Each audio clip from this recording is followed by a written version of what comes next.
समाज का वो इतिहास है जहां से प्राकृतिक से जुड़ा हुआ यह समाज है। सबसे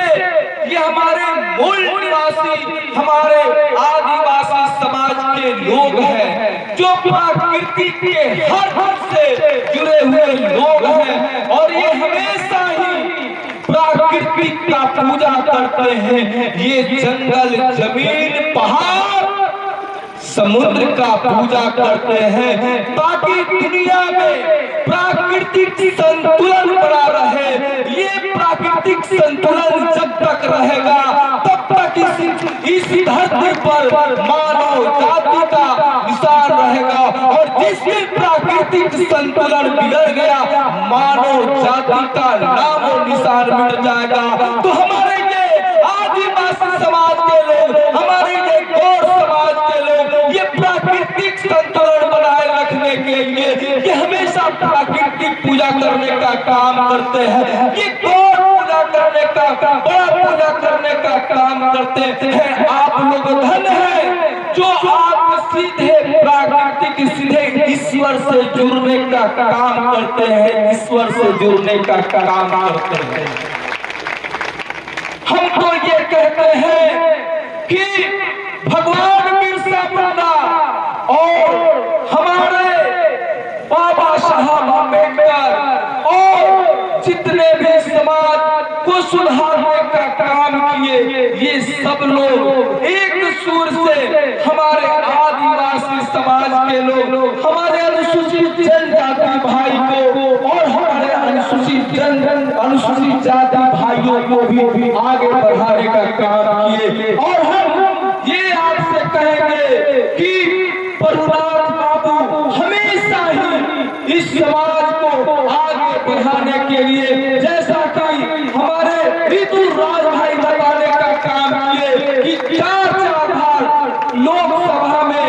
आपकी आवाज को उठाने का काम किए, आपकी आवाज को बुलंद करने का काम किए। हम ये बात को सही ढंग से, इस बात को भी हम जानते हैं कि भगवान बिरसा मुंडा और बाबा साहब भीमराव अम्बेडकर के आधे अधूरे सपने को पूरा करने के लिए गरीबों के मसीहा, जन जन के नेता लालू प्रसाद यादव जी हमारे आदिवासी समाज के लिए, हमारे पिछड़े समाज के लिए, हमारे अनुसूचित जाति समाज के लिए, किसानों के लिए, मजदूरों के लिए लगातार लड़ाई लड़ते रहे, लगातार लड़ाई लड़ते रहे। लेकिन वो हमेशा ही गरीबों की बात करते हैं, किसान मजदूरों की बात करते हैं, पिछड़े समाज की बात करते हैं, गौर समाज की बात करते हैं और उनकी हमेशा हक और अधिकार दिलाने के लिए हमेशा ही प्रयास करते रहते हैं, हमेशा ही प्रयास करते रहते हैं। हमारा पार्टी राष्ट्रीय जनता दल है, हमेशा समाजवाद में विचार करते हैं और समाजवाद क्या है? समाजवाद बराबरी के अधिकार, बराबरी के हक दिलाने के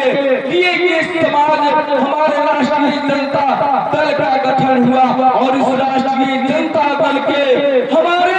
जो प्रमुख हैं परम आदरणीय सम्मानीय लालू प्रसाद यादव जी हमेशा ही समाज में समानता की बात करते हैं। समाज में जो पिछड़े हुए लोग हैं, जो हमारे समाज को, उस समाज को मुख्य धारा से जोड़ने के लिए काम करते हैं। आज मैं आपको बता दूं, जैसे कि हमारे भाई ये बता रहे थे कि एससी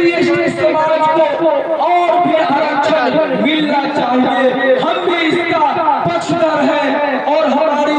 पार्टी भी और हमारी सरकार भी इसके लिए पक्षधर है। और हम लोग हमेशा केंद्र से मांग करते हैं कि जो केंद्र में बैठी हुई निकम्मी सरकार है, इस बात को कान खोल के सुन ले कि डीजल, ओबी, तेल, कड़वा तेल, गैस सिलेंडर का जो आप दाम बढ़ा रहे हैं, ये सीधे सीधे असर उसका गरीबों पर पड़ रहा है, उसका असर दलितों पर पड़ रहा है, उसका असर कमजोरों पर पड़ रहा है, लगातार आदिवासी समाज उसका असर और समाज पर पड़ रहा है। तो ये जो आप बढ़ाने का काम कर रहे हैं उसका जल्दी से जल्दी काम को घटाने का काम करेंगे।